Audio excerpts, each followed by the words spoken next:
Next slide, please. So this is basically the procedure. When there is a communication filed, it is received by the prosecutor, then it proceeds to preliminary examination. The matters inquired upon in preliminary investigation are as follows. Next slide, please. All sources. Take note, there will be no formal investigation to be conducted in the country because at the level of the preliminary examination, where the court does not include the budget for the prosecutor to come to the Philippines because it is not yet a preliminary investigation. Now, the objective is to determine if there is reasonable basis to proceed with a formal investigation. What are the matters to be inquired upon? Number one, is there temporal jurisdiction? The court will only exercise temporal jurisdiction over all acts that happen after a country or a state party had become a member of the Rome Statute. We became a party to the Rome Statute during the administration of President Noynoy Aquino. Therefore, everything that happened before the time that we became a party will not be considered by the court. It must have happened in the territory of a member state. And furthermore, the more important issue is admissibility.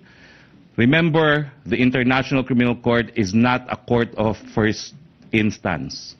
All countries to the ICC signed up to it because they wanted the court to be a court of last resort.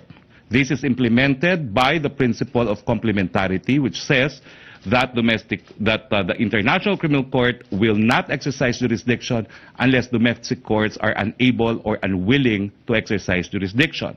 There is inability when civil courts are not functioning, as in the case of Somalia. There is unwillingness when there is immunity statute.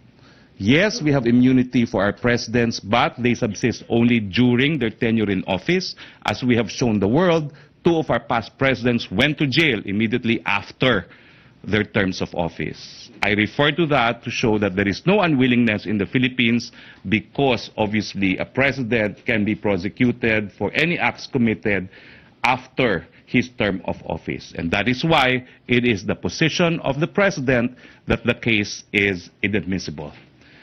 On the merits, the president is charged with alleged crimes against humanity. The elements of crimes against humanity are that there must be either widespread or systematic attack directed against civilian populations with knowledge that it was being directed against civilian populations. The acts attributed to the president are killings in relation to the ongoing drug war. We note, though, that the ongoing war against drug is an exercise of police power in dealing with the pernicious problem of drug trafficking in the Philippines. As a sovereign state, the Philippines has the inherent responsibility to protect its current and future generations by effectively addressing threats to the safety and well-being of its citizens, such as the proliferation of illegal drugs. Because the war against drug is a lawful, legitimate police operation, it cannot be characterized as an attack against civilian populations because they are civilians. No?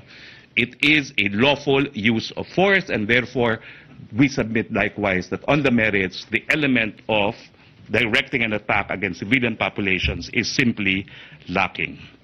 We view, of course, this decision of the prosecutor as a waste of the court's time and resources. Again, as a matter of sovereign consent, we gave our consent to be a member of the ICC, subject to, number one, the court being a court of last resort, and that secondly, subject to the principle of complementarity, and number three, that not all crimes can be cognizable by the court because only crimes which are of the gravest nature, greatest affront against the international community should be subject to the jurisdiction of the court. The President and I met about this extensively for more than 2 hours last night. The President has said that he also welcomes this preliminary examination because he's sick and tired of being accused of the commission of crimes against humanity. This is an opportunity for him to prove that this is not subject to the court's jurisdiction because of both complementarity, that domestic courts, and the fact that we have a domestic international humanitarian law statute in our jurisdiction, are reasons enough for the court not to exercise jurisdiction. On the merit, he of course stands by his position that he swore an oath to protect this republic against all threats to national security, and he noted that the war on drugs was characterized not by him but by his predecessor, Gloria Macapagal-Arroyo, as a threat against national security. Clearly, the use of force against a threat against national security cannot be an attack against civilian populations because they form part of civilian populations. Questions, please. RTVM, okay na audio? RTVM, okay? Wala audio kasi na. Question? Rose Novenario.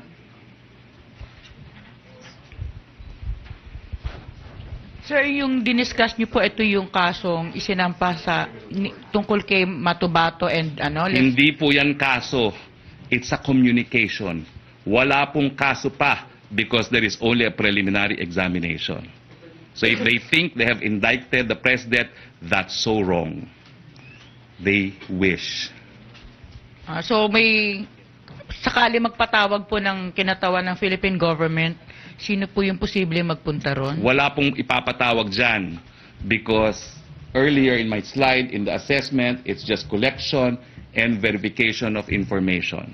Wala pa pong kailangan pumunta doon, although our embassy in The Hague will in fact communicate the fact that the war against drug is a sovereign act and that our sovereign consent to become a member of the court is subject to the rule of complementarity, and that our courts are more than able and willing to exercise jurisdiction, as in fact there is a pending complaint against the killings allegedly attributed to the war on drugs pending in the Office of the Ombudsman, and that the Office of the Ombudsman has the power to recommend an impeachment, which if successful will lead to a criminal prosecution against the President.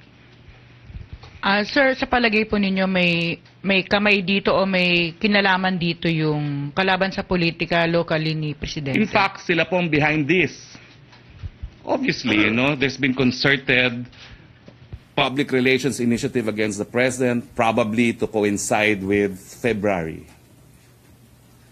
Obviously, this is intended to embarrass the President, but the President is a lawyer. He knows what the procedures are. They will fail. The President has said that if need be, he will argue his case personally before the International Criminal Court. Thank you. Follow up. Joseph Morong. Microphone, please.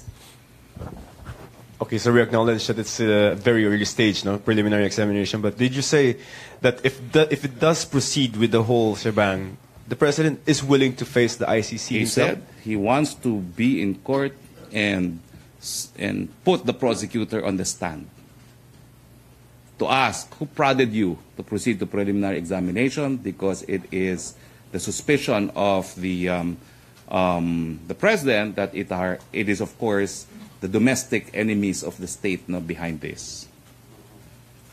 Follow up. Inandolo.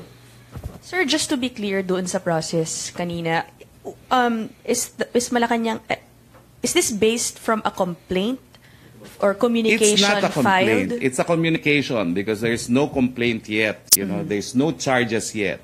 So it emanated from, I said, from the communication filed by individuals alleging crimes against humanity in the Philippines. Do you know these?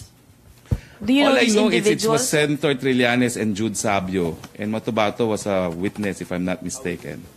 Okay. Sir, sabi niyo magkakaroon nga ng collection of data or information. There, assessment, Are you collection expecting and them, verification of and information. will local authorities be instructed to provide whatever, let's say, data on killings under the drug war? Or will you be directing them to comply with whatever requests may be made? The President has made it clear that he will communicate.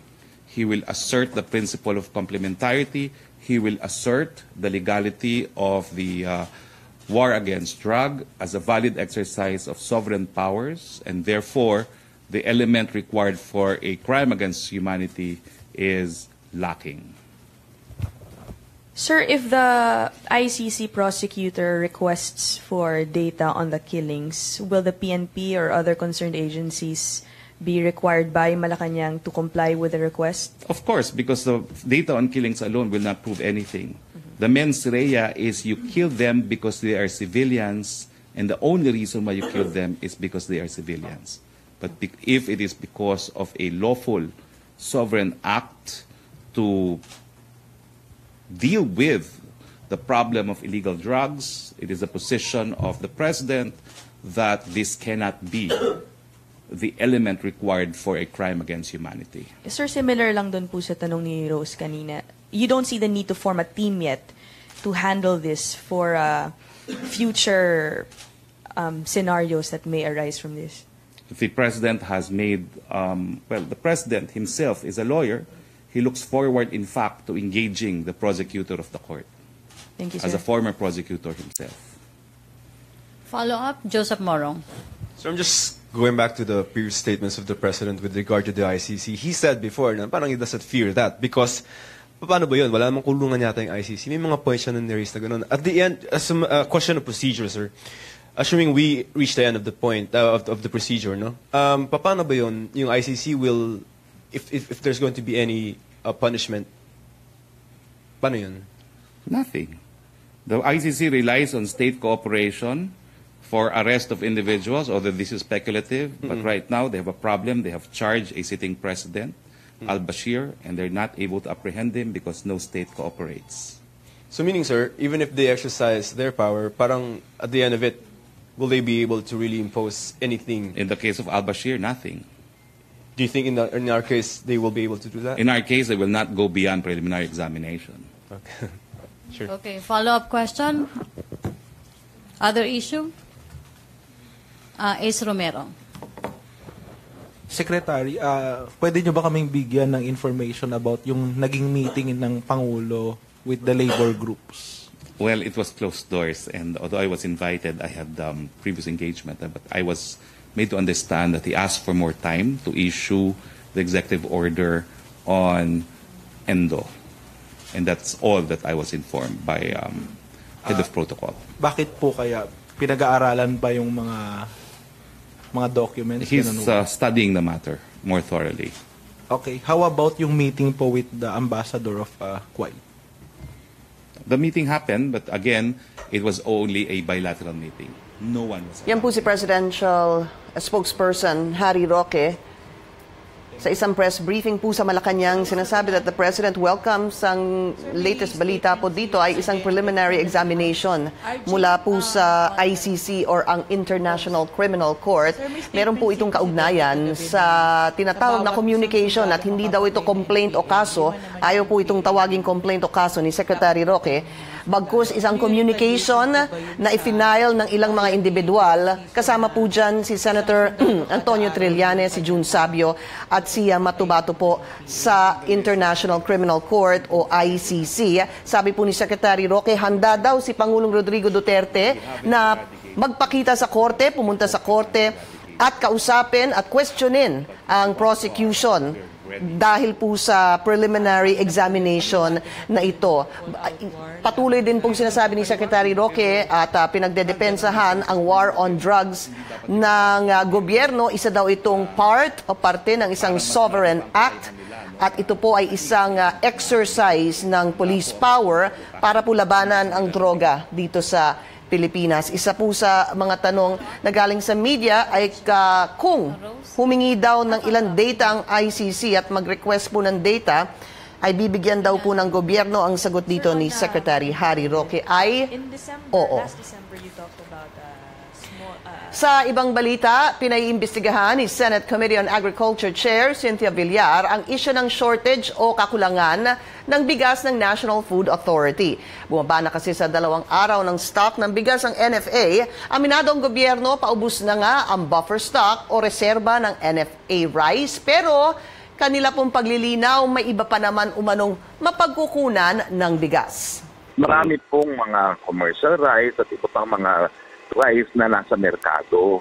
So, kapag sinabi po na may pagkakakulang, yun lang po yun sa NFA rice. At ang dahilan naman po, kasi talagang tumaas naman po ang presyo ng palay at napakababa di umano ng pagbili ng NFA, kaya na-deplete yung resources at malakas ang konsumo. Pero, hindi po ibig sabihin na magkakakulangan tayo Sa katunayan, sapat-sapat po ang ating supply. Dapat hindi sila na-short ng ganun, di ba? Trabaho nila yun eh. There are two ways by which they can buy stocks. Either they import or they buy from local farmers. Paliwanag ng National Food Authority, ang buffer stock ay ginagamit kapag meron pong kalamidad o di kaya para i-stabilize ang presyo ng bigas sa merkado kapag mataas ang presyo ng commercial rice.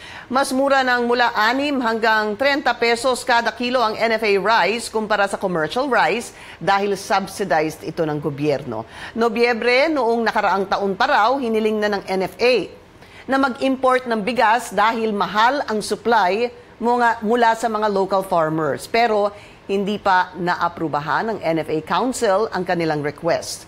Sa panayam naman ng CNN Philippines, sinabi ni NFA Council Chairman June Vasco na meron daw parating na supply ng bigas sa katapusan ng buwan. Hindi niya sinabi kung para ito sa NFA. Tinitingnan na rin daw nila ang ilang report na nagkakaubusan umano ng NFA rice sa merkado. Magpupulong din daw ang NFA Council tungkol sa sitwasyon. There is incoming. In fact, it has been coming in rice from outside that is in accordance to the minimum access volume, which is 805,000 metric tons. In fact, the 325,000 metric tons is already getting into our country, and it will be finished. The delivery will be finished towards the end of this month. Pilipinas din ang makikinabang sa mga pinag-aagawang artificial islands ng China sa mga pinagtatalunang teritoryo. Sinabi ito ni Presidential Spokesman Harry Roque sa kanyang interview kahapon ng isang blogger na si Franco Mabanta. Ang video po ay makikita o mapapanood sa Facebook page ni Roque. There will come a time when China's might had ceased, when we will have to thank them for the islands, because since it is only the Philippines that can legally build those artificial islands, ergo, they had no right to build those artificial islands in the first place. Clearly, eventually, the artificial islands will be ours. At kausapin po natin ngayon si security analyst, Jose Custodio. Mr. Custodio, magandang tanghali po sa inyo. Good afternoon. Hello, sir. Vicky. Hello, sir, good afternoon. Hi, ano po reaksyon nyo dun sa pahayag ni Secretary Roque? Hindi ko alam kung narinig nyo po. Sinasabi niya, ang Pilipinas din naman daw ang makikinabang sa artificial islands na ginawa ng China pagdating daw ng panahon. Well, actually, kasi I really don't concern myself with the statements of spokesmen of this administration, no? Kasi naman urong-sulong naman yan, di ba?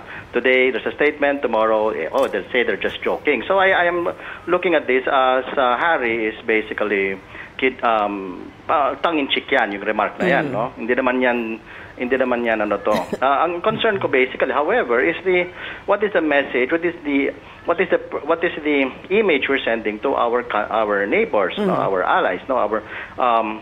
And even to our own people, no? Because it's not naman just Harry who is saying that. You also have statements coming from disturbing statements also coming from the Secretary of Foreign Affairs. You know, in the past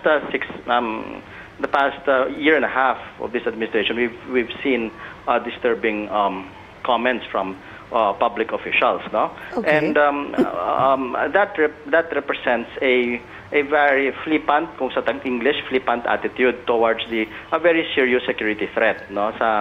Not just sa bansa natin, but also to the region. Kasi syempre, itong mga Chinese installations na to, no?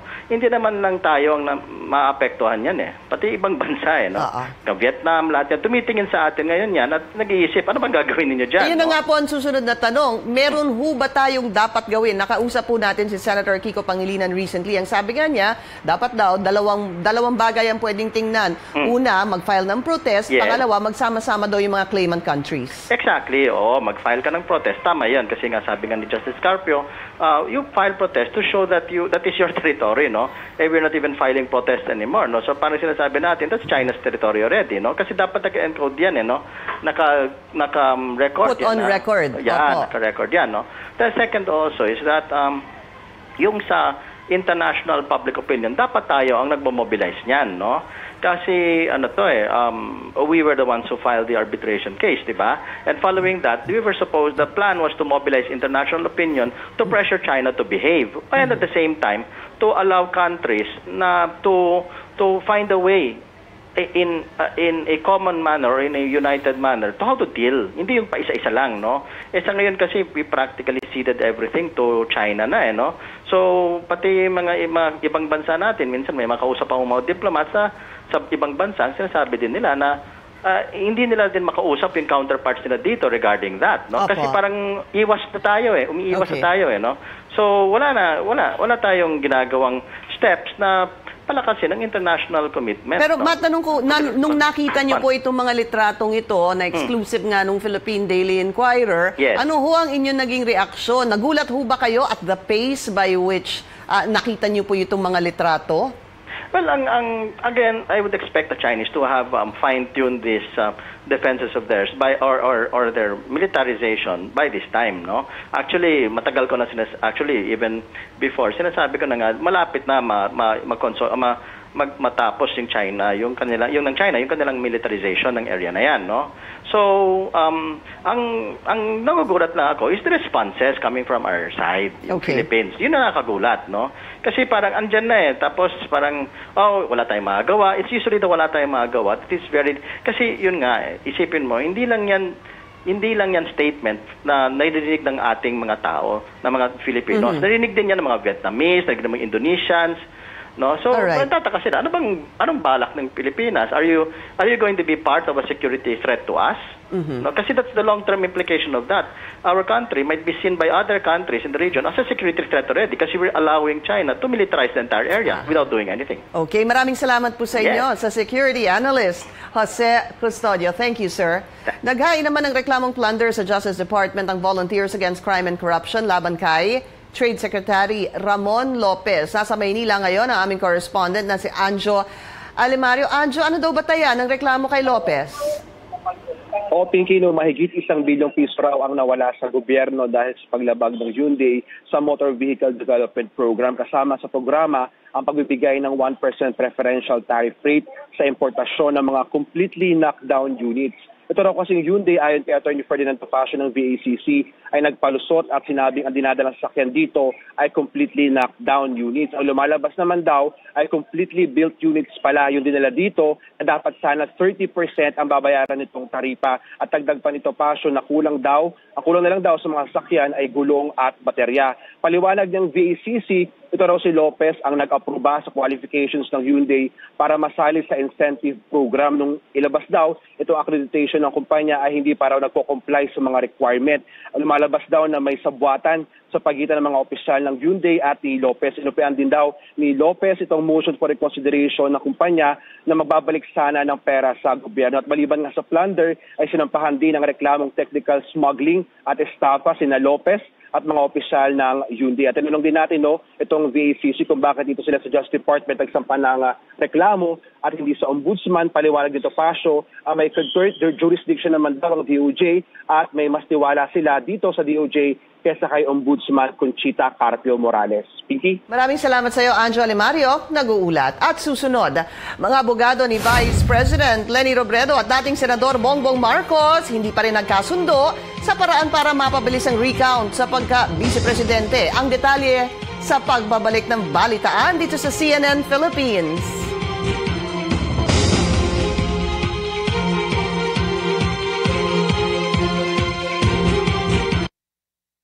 Monitor and then discipline yung mga... Well, alam niyo po kasi yung merkado naman, no? They react to supply and demand, no?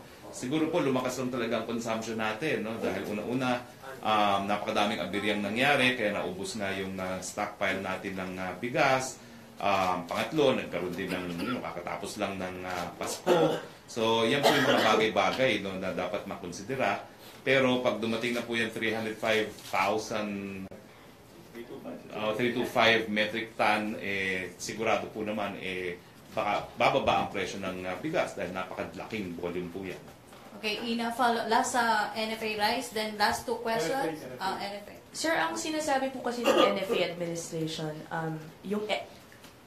the importation through MAV, through MAV, napupunta daw po yun sa commercial rice stocks. Only a very small percentage daw goes to the lower cost NFA Rice. So how can you say that Nauwi sa wala ang magkakasunod na hamon ng kampo ni dating Senador Bongbong Marcos at Vice Presidente Leni Robredo na pumirma sa isang dokumentong magpapabilis ng electoral protest sa pagkapangalawang Pangulo. Ito ay matapos hindi sumipot ang kampo ni Marcos sa hamon ni Attorney Romulo Macalintal kahapon. Narito ang report.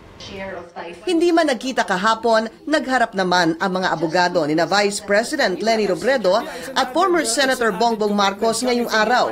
Sa programang The Source, ipinaliwanag ng magkabilang kampo kung bakit hindi sila nagkasundo na pirmahan ang kani-kanilang dokumento. From their press releases, they've been insisted that it should be a joint motion. Anyway, that's why Attorney Macalintal said, why am I going to sign a different pleading? Our manifestation, if they've read it carefully, speaks of a commitment to withdraw any impending incidents and both parties committing that they're not going to file any motion, frivolous motion, that would further delay this much delayed election protest. Hindi man nagkapirmahan. Ayon kay Attorney Bernadette Sardillo at Attorney Vic Rodriguez, desidido pa rin ang magkabilang panig na pabilisin ang electoral protest na final ni Marcos. We're filing it and even if it's not a joint motion, just to show our sincerity that we are not delaying the case. We are willing to sign, even their motion for withdrawing whatever, even if there's nothing to withdraw, provided they will let Mrs. Robredo sign the manifestation herself. Bagay na hindi handang gawin ni Vice President Leni Robredo ayon sa kanyang abogado. Vice President Robredo is still the second highest elected official. And until such time that they can prove otherwise, then accord her the respect that is owed to her.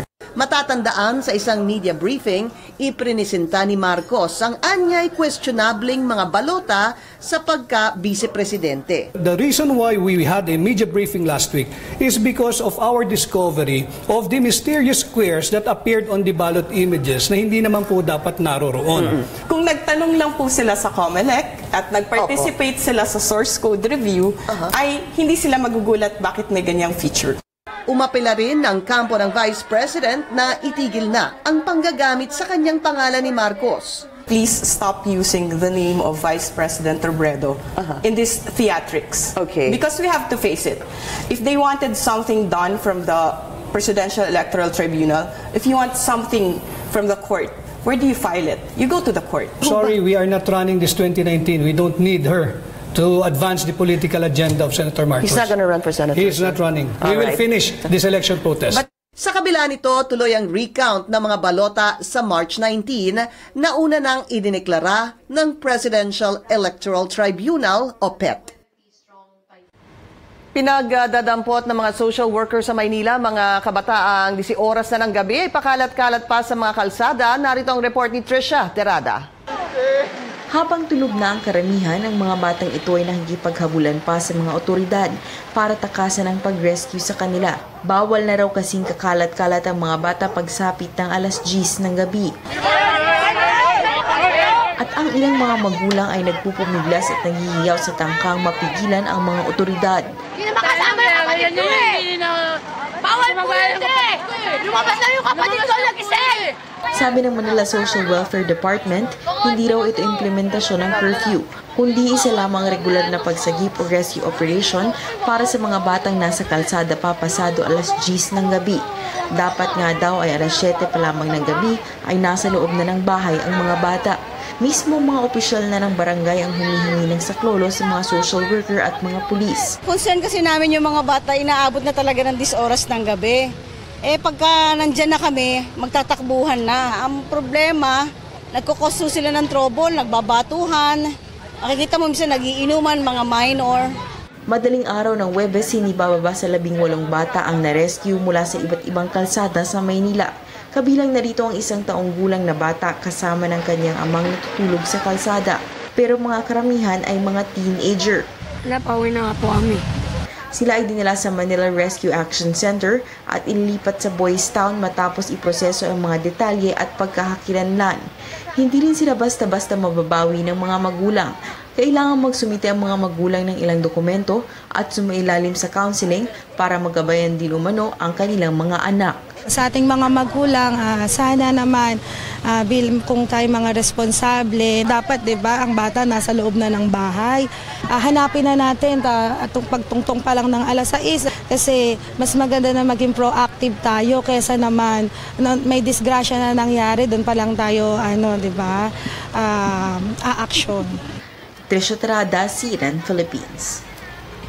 At mamaya sa balitaan, silipin ang snowy adventure ni Scarlett Bello sa Japan. Manatiling nakatutok dito sa CNN Philippines.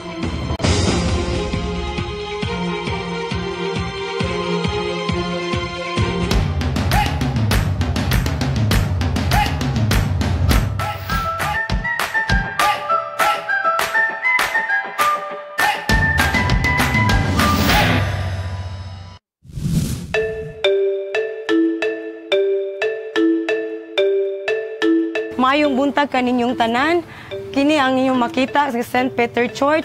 It was built at 1602. Mao ni ang pinakaduhang oldest church in Bohol.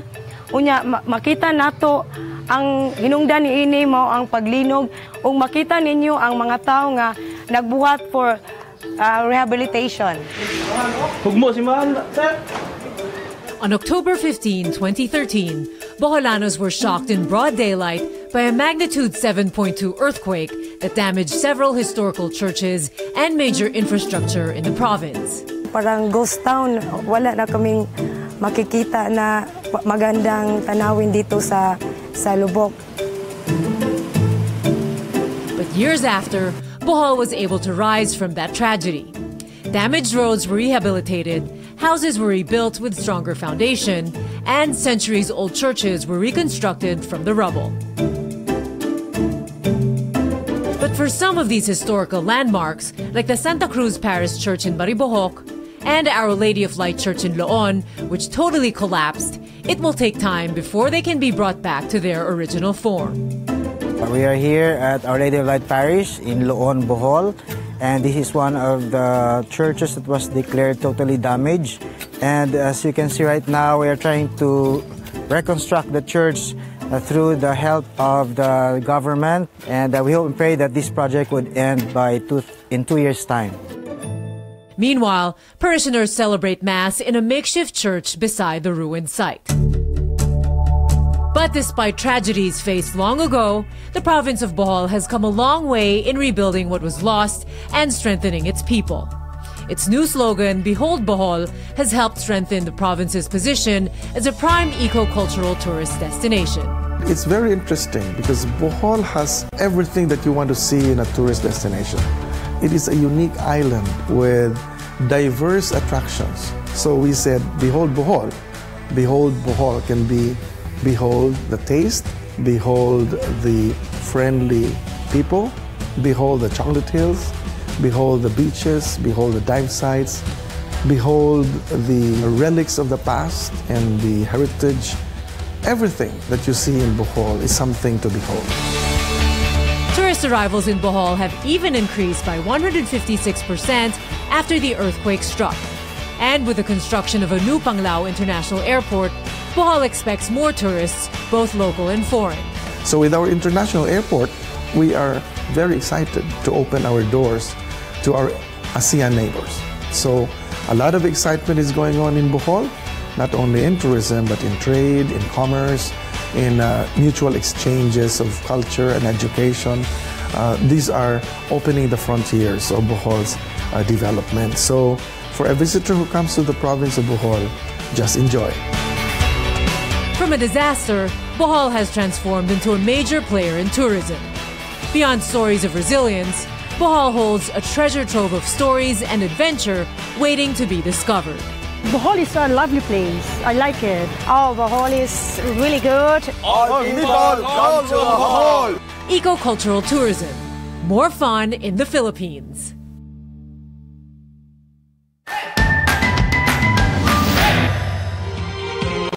Because there is a clear and present danger. So I said, class, we will now have a classroom session in Mendiola. Best dress up on your best Sunday clothes so that we will not be classified as clear and present danger by the government. So they all went in their best party clothes and we rallied. We were, of course, sued by the government, but we went to court arguing that we filed a rally permit. It was not granted. It was unconstitutional because it can only be denied on the basis of clear and present danger. So I did not encourage them. Aliw na aliw ang internet child sensation na si Scarlett Snow Bello sa kanyang snowy adventure sa Japan. Sa Instagram post ng anak ni na Dr. Vicky Bello at Hayden ko, kitang-kitang nag-e-enjoy si Scarlett sa Japan mula sa pag-ski, pagsusuot ng samurai outfit, at pagpunta sa Mount Fuji. Walang kapaguran si Scarlett sa paglilibot sa Land of the Rising Sun sa kauna-unahang pagkakataon. Maging ang mga netizens, hindi rin mapigil ang pagkomento sa charm at kakyutan ni Scarlett. At yan ang kabuuan ng balitaan ngayong Webes, February 8, 2018. Ako po si Pinky Webb. Hanggang bukas, magandang tanghali.